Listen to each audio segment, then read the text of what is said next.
Hello दोस्तों, मैं ऋषि आनंद आप लोगों का स्वागत करता हूं मेरे ऑफिशियल यूट्यूब चैनल में जिसका नाम है वैदिक गणित। तो दोस्तों ये quantitative aptitude bye Arun Sharma solution series 4 चल रही है। ठीक है, ये चौथी सीरीज चल रही है और ये जो सीरीज है इसमें हम लोग देखेंगे क्वाड्रेटिक इक्वेशन का सॉल्यूशन यहाँ पे देखेंगे। ठीक है, जो हमारा जो टॉपिक है इसमें क्वाड्रेटिक इक्वेशन का हम लोग सॉल्यूशन देखने वाले हैं और ये आपका लेवल 1 चल रहा है और ये आपका पार्ट 5 है। क्वाड्रेटिक इक्वेशन का पार्ट 5 है। यहाँ पर जो आपको क्वेश्चन देखने को मिलेंगे क्वेश्चन नंबर 20 से लेकर क्वेश्चन नंबर 24 तक के सॉल्यूशन यहाँ पे आपको देखने को मिलने वाले हैं। मतलब कुल मिला के यहाँ पे कितने सवाल होंगे, कुल मिला के यहाँ पे आपको 5 क्वेश्चंस के आपको सॉल्यूशन यहाँ पे देखने को मिलेंगे। और ये जो सवाल होंगे ये आपको how to prepare for quantitative aptitude book है जो कि कैट की बुक है और ये अरुण शर्मा के द्वारा लिखी गई बुक है। तो इसी बुक का आपको यहाँ पे सॉल्यूशन देखने को मिलने वाला, काफ़ी अच्छी बुक है। अगर आप कैट का प्रिपरेशन कर रहे हो या फिर अगर आपका मैट का एग्जामिनेशन हो गया या कोई भी मैनेजमेंट एंट्रेंस एग्जामिनेशन हो गया तो उसके लिए ये बुक काफ़ी अच्छी है। साथ ही साथ ये वीडियो भी उनके लिए काफ़ी ज़्यादा हेल्पफुल होगी। या कोई भी एसएससी सीजीएल का एग्जामिनेशन प्रिपरेशन कर रहे हैं, कोई भी ऐसा कॉम्पिटिटिव एग्जामिनेशन हो गया जहाँ पे आपको क्वाड्रेटिक इक्वेशन है सिलेबस में, एलजेब्रा बोल लो या क्वाड्रेटिक इक्वेशन बोल लो, तो उनके लिए वीडियो काफ़ी ज़्यादा यूज़फुल होगी और ये किताब से वो प्रैक्टिस कर सकते हैं जिससे उसकी तैयारी काफ़ी अच्छी हो जाएगी। ठीक है, तो जैसे कि मैंने आपको पहले ही बताया इसमें 5 क्वेश्चंस का आपको सॉल्यूशन देखने को मिलेंगे। और अगर आपको इस वीडियो का अगर आपको पीडीएफ फॉर्मेट चाहिए होगा तो उसका लिंक आपको नीचे डिस्क्रिप्शन बॉक्स में मिल जाएगा। आप चाहो तो उसको डाउनलोड करके अपने फ्यूचर रेफरेंस के लिए रख सकते हो।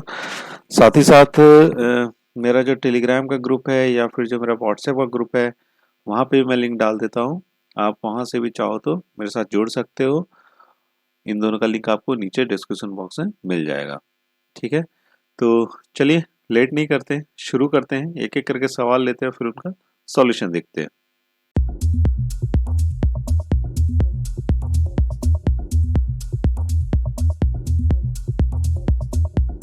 देखिए यहाँ पर जो सवाल दे रखा है, directions for the questions 20 to 24, read the data given below and solve the questions based on it. ठीक है, देखिए 20 से लेकर 24 तक का हमारा यहाँ पे डायरेक्शन दे रखा गया है। जो हमारा सवाल है, if alpha and beta are the roots of the equation X square plus X minus 7 is equal to 0, then find alpha square plus beta square. ठीक है, अब यहाँ पर क्या बोला कि अल्फा और बीटा जो है ना वो रूट्स हैं किसके, इस इक्वेशन के। ये हमारे पास एक क्वाड्रेटिक इक्वेशन है, X square plus X minus 7 is equal to 0। अब इसमें जो अल्फा और बीटा क्या है, अल्फा और जो बीटा हो गए ये क्या हो गए, रूट्स हो गए। तो हमारे पास दो चीजें होती, एक तो होता है आपको सम ऑफ रूट्स होता है, ठीक है, और एक होता है आपको प्रोडक्ट ऑफ रूट्स होता है। ठीक है, तो अगर सम ऑफ रूट्स की अगर बात करें तो माइनस बी बाई ए होता है और प्रोडक्ट ऑफ रूट्स की बात करते ये होता है सी बाई ए। और यहाँ पर जो आपका क्वाड्रेटिक इक्वेशन क्या होता है, आपको ए एक्स स्क्वायर होता है प्लस बी एक्स होता है plus C is equal to 0 होता है। यही होता है क्वाड्रेटिक इक्वेशन जिससे हमारा सम ऑफ रूट्स निकल के आता है माइनस बी बाई ए और प्रोडक्ट ऑफ रूट्स निकल के आता है हमारा सी बाई ए। ठीक है, इससे अगर कंपेयर करें तो अब इसी से कंपेयर करो इन दोनों इक्वेशन को जो हमारा गिवन है। तो यहाँ पे सम ऑफ रूट्स क्या हो सकता है, तो सम ऑफ रूट्स देखोगे तो क्या है, माइनस बी बाई ए है, तो बी की जगह पे यहाँ पे क्या आपको 1 है।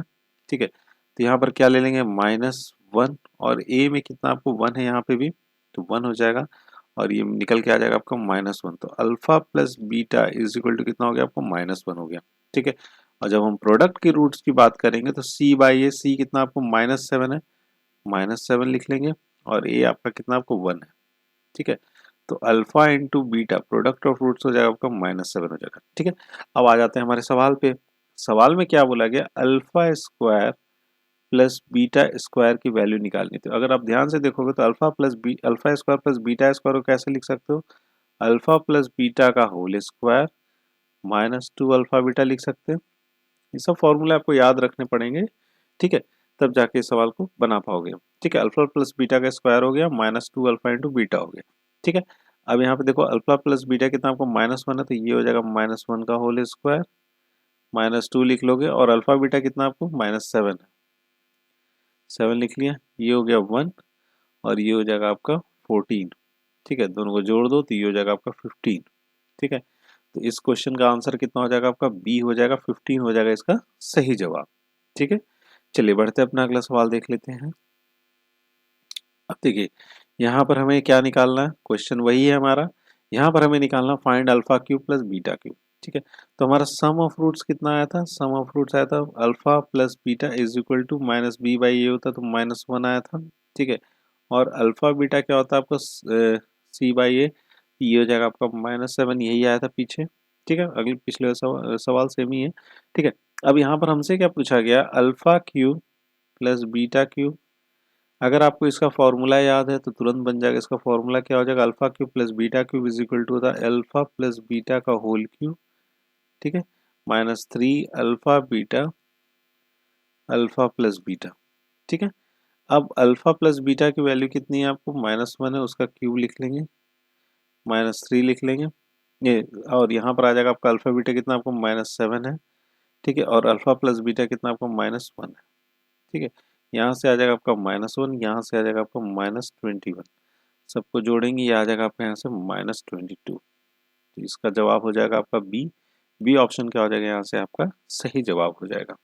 क्लियर है बात, यहाँ तक समझ गए इस सवाल को। ठीक है, चलिए बढ़ा जाए, अपना अगला सवाल देख लेते हैं।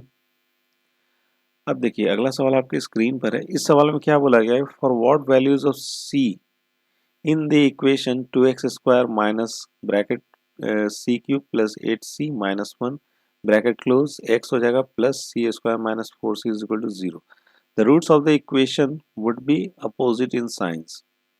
ठीक है, देखो यहाँ पर क्या बोला गया है कि फॉर व्हाट वैल्यूज ऑफ सी, सी का वो कौन सा वैल्यू होगा, ठीक है, जिससे इस इक्वेशन का जो रूट होगा, जो रूट होगा वो क्या होगा आपका अपोजिट साइन का होगा। ठीक है, मतलब क्या है, अगर मैं बोलूँ कि इनका जो रूट है, इनका जो रूट है वो क्या आपको अल्फा है और बीटा है, अल्फा है और बीटा है। अगर हम ये बोलते, समझिएगा इस चीज़ को ध्यान से, जो हम यहाँ पे लॉजिक लगाने वाले हैं, हम लोग यहाँ पे जो लॉजिक लगाने वाले हैं वो समझिएगा। अल्फा और बीटा मेरे पास क्या है, दो रूट्स हैं। ठीक है, अगर मैं बोलता हूँ कि अल्फा पॉजिटिव है, तो पॉजिटिव है तो इसका मतलब क्या, अल्फा को 0 से बड़ा होना पड़ेगा। और अगर मैं बोलता हूँ बीटा की जो वैल्यू वो निगेटिव है, तो 0 से उसको क्या होना, छोटा होना पड़ेगा। ठीक है, अगर बीटा 0 से नीचे है तो इसका मतलब निगेटिव वैल्यू है, अल्फा अगर 0 से बड़ा है तो पॉजिटिव वैल्यू। समझ रहे हैं इस चीज़ को। अब अगर मैं अल्फा और बीटा का जो प्रोडक्ट लूँ, ठीक है, समझिए इस चीज़ को, अल्फा और बीटा का जब मैं प्रोडक्ट लूँगा तो हमेशा क्या आएगा आपको, निगेटिव आएगा, 0 से कम ही आएगा ना। समझे बात को, जब भी मैं प्रोडक्ट लूंगा तो क्या आएगा आपका, निगेटिव वैल्यू है। इसका मतलब क्या है कि इस इक्वेशन का जो प्रोडक्ट होना चाहिए वो क्या होना चाहिए आपका, 0 से छोटा होना चाहिए। तो प्रोडक्ट ऑफ रूट्स क्या होता है इसका, c बाई ए होता है। तो यहाँ पे c कौन सा पार्ट है, ये वाला पार्ट है। यहाँ क्या लिखेंगे, सी स्क्वायर माइनस 4c बटे में क्या हो जाएगा आपका 2a है। तो 2a है तो 2 इंटू ए कितना आपको 2 है यहाँ पे, और ये क्या होना चाहिए आपका, 0 से छोटा होना चाहिए। यही बात हो रही है यहाँ पे। ठीक है, अब ये 2 to 4 है, उधर होके 4 हो जाएगा, तो ये हो जाएगा C square minus 4c is smaller than 0। इसको अगर मैं ऐसे तोड़ूँ तो सी -4 हो जाएगा। ठीक है, 0। तो अब ये एक चीज़ देख सकते हैं कि c की जो वैल्यू वो कितना होगा आपका, 0 से बड़ा होगा और 4 से क्या होगा आपको, छोटा होगा। ठीक है, तो मतलब क्या है कि c जो होगा वो बिलोंग्स टू 0 से लेके 4 के बीच में होगा। ठीक है, तब जाके इसका रूट्स जो है आपको अपोजिट साइन में रहेगा। तो कौन सा ऑप्शन सही हो जाना चाहिए आपका, ए ऑप्शन क्या हो जाएगा, यहाँ से आपको करेक्ट हो जाएगा। क्लियर है बात, समझ गए इस सवाल को भी। ठीक है, चलिए बढ़ा जाए, अपना अगला सवाल देख लेते हैं। अब देखिए अगला सवाल आपके स्क्रीन पर है। अगला सवाल क्या बोला गया, the set of real values of x for which the expression X square minus 9x plus 20 is negative is represented by. ठीक है, सेट ऑफ रियल वैल्यूज बताने हैं एक्स के, जिसके वजह से ये जो एक्सप्रेशन है निगेटिव रिप्रेजेंट करें, निगेटिव रहे, is negative is represented by. तो एक्स के वो कौन से वैल्यू होंगे, तो देखो इस इक्वेशन को निगेटिव बोला जा रहा है, मतलब क्या है, एक्स स्क्वायर माइनस 9x और प्लस 20 जो होगा आपको 0 से क्या होना चाहिए, छोटा होना चाहिए। तो एक्स के वैल्यूज निकालने पड़ेंगे यहाँ पे। चलो इसको हम लोग तोड़ लेते हैं। तो इसको ऐसे में लिख सकते हो, x square minus 5x minus 4x plus 20 is smaller than 0। ठीक है, यहाँ से जो x माइनस 5 हो जाएगा और यहाँ क्या हो जाएगा आपका x माइनस 4 हो जाएगा, स्मॉलर देन क्या हो जाएगा, 0 हो जाएगा। ठीक है, अगर मैं मान के चलता हूँ कि ये इक्वेशन अगर 0 के बराबर होता, x माइनस 5 और x माइनस 4 जो है वो कितने के बराबर होता है, 0 के बराबर होता है। तो x की वैल्यू कितनी आती है, 4 आता और 5 आता। ठीक है, जिस पे ये क्या होता है, ये इक्वेशन 0 होता। तो अगर मैं यहाँ पे ग्राफ बनाना चाहूँ तो ग्राफ बनता कुछ इस तरीके से, y ऊपर है, यहाँ पे क्या हो जाता है, x हो जाता है, यहाँ पे माइनस वाई हो जाता है, यहाँ पे आपको क्या हो जाता है, माइनस एक्स हो जाता। तो x पे कितना हो जाता है आपको, 4 हो जाता है यहाँ पे, और यहाँ पर कितना हो जाता है, 5 हो जाता। ठीक है, अगर मैं इन दोनों के बीच की वैल्यू लेता हूँ तो कितना आ जाएगा आपका, 9/2 आएगा। इन दोनों के बीच में अगर जो वैल्यू लेता हूँ कितना आ जाएगा आपका, 9/2 आएगा। अब इस इक्वेशन में अगर मैं 9/2 पुट करता हूँ तो 9/2 ले लिया -5। ठीक है, और यहाँ पे क्या ले लिया, 9/2 -4 हो जाएगा। ये हो जाएगा -1/2, और ये कितना हो जाएगा आपका 1/2। ये क्या दे रहा है आपको, स्मॉलर देन 0 दे रहा है। तो इस पॉइंट पे कितना आ जा रहा है आपको, स्मॉलर देन 0 हो जा रहा है। तो ये कुछ ग्राफ इस तरीके से बनेगा। ठीक है, इस तरीके से बनेगा, और ये जो पॉइंट होगा समहाउ यहाँ पे लाई होगा, ये कितना हो जाएगा आपका -1/4, जो कि आपको निगेटिव पे क्या हो रहा है, आपको निगेटिव आ रहा है वहाँ पे। हमसे यहाँ पे क्या पूछा जा रहा है कि निगेटिव कहाँ पे रिप्रेजेंट होगा, तो कहाँ पे रिप्रेजेंट होना चाहिए आपका, 4 से 5 के बीच में। तो कौन सा ऑप्शन सही हो जाएगा आपका, 4 से बड़ा होना चाहिए और 5 से क्या होना चाहिए आपको, छोटा होना चाहिए। तो बी ऑप्शन हो जाएगा यहाँ से आपका सही जवाब। ठीक है, समझ गए होगे इस सवाल को भी। ठीक है, बढ़ा जाए, अपना अगला सवाल देख लेते हैं अब हम लोग। हाँ, तो दोस्तों अगला सवाल आपकी स्क्रीन पर है। अगला सवाल ये है कि the expression X square plus K X plus 9 becomes positive for what values of K given that X is real. ठीक है, देखिए ये एक्सप्रेशन मेरा क्या होना चाहिए आपका, बिकम्स पॉजिटिव।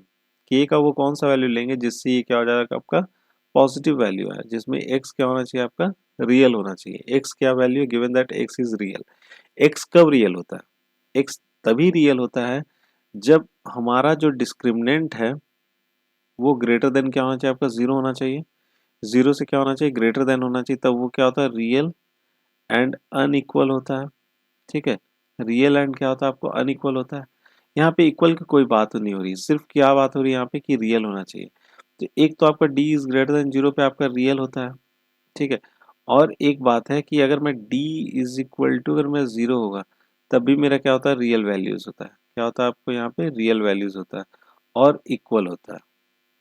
ठीक है, तो ऐसा कुछ यहाँ पे नहीं बोला गया, रियल एंड अनइक्वल, अनइक्वल बोला जा रहा है। अगर उसको लेके चलते हैं तो डी इसका कितना हो जाएगा, डी को क्या लेंगे हम लोग, 0 से बढ़ा लेंगे, और डी इस इक्वेशन क्या क्या हो जाना चाहिए, एक्स स्क्वायर -4, ए कितना आपको 1 है और 9 है, इज ग्रेटर देन 0 हो जाएगा। तो के स्क्वायर माइनस क्या हो जाएगा आपका, 36 हो जाएगा, इज ग्रेटर देन 0। और इसको हम लोग ऐसे लिख सकते हैं, के -6, और यहाँ पर हो जाएगा आपका के +6 इज ग्रेटर देन 0 हो जाएगा। तो यहाँ से के की जो वैल्यू आ जाएगी वो क्या हो जाएगा आपका, -6 से ग्रेटर देन क्या, स्मॉलर देन क्या हो जाएगा आपका, 6 हो जाएगा। तो के का जो वैल्यू होगा वो 6 से क्या होना चाहिए यहाँ पे, -6 से आपका क्या होगा, बड़ा होगा, और 6 से क्या होगा आपको यहाँ पे छोटा होगा, मतलब पॉजिटिव वैल्यू होगा। के का हम लोग क्या लेंगे यहाँ पे, पॉजिटिव वैल्यू लेंगे। तो सी ऑप्शन क्या होना चाहिए आपको, सही जवाब होना चाहिए, क्योंकि हमें यहाँ पे रियल वैल्यूज लेना था इसीलिए। तो मोड के क्या हो जाएगा आपका, 6 के से छोटा हो जाएगा। ठीक है, तो दोस्तों ये वीडियो यहीं पे समाप्त होती है। ये इस वीडियो का अंतिम सवाल था, और मैं आशा करता हूँ कि ये भी आपको समझ में आ गया होगा। ठीक है, तो दोस्तों आपको ये वीडियो कैसा लगा, प्लीज़ आप मुझे कमेंट बॉक्स में कमेंट करके ज़रूर बताइएगा। अगर पसंद आया तो लाइक ज़रूर कीजिएगा, और अपने दोस्तों के साथ भी शेयर ज़रूर कीजिएगा। ठीक है, तो एट लास्ट दोस्तों, thank you so much for watching our video, and best of luck for your future.